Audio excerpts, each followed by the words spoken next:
Hi friends, இன்றைக்கி நம்ம ஒரு சீக்ரெட் பிரியாணி டிப்ஸ் தான் பார்க்க போகிறோம். வாங்க பார்க்கலாம்.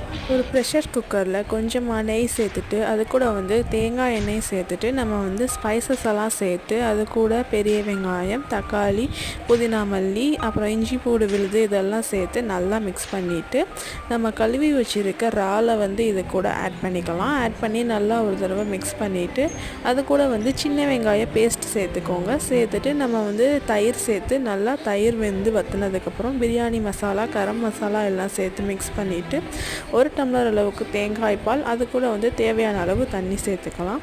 சேர்த்து நல்லா மிக்ஸ் பண்ணிவிட்டு தேவையான அளவு உப்பு சேர்த்துட்டு அதுக்கப்புறம் மிளகாய் தூள் சேர்த்து நல்லா மிக்ஸ் பண்ணிக்கோங்க.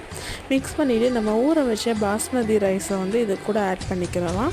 ஆட் பண்ணிவிட்டு நல்லா ஒரு தடவை மிக்ஸ் பண்ணி விட்டுட்டு ஃபைனல் டச்சாக நம்ம நெய் சேர்த்துட்டு 4 விசில் வச்சுட்டு ஸ்டவ் ஆஃப் பண்ணிட்டா நம்ம சுவையான பிரியாணி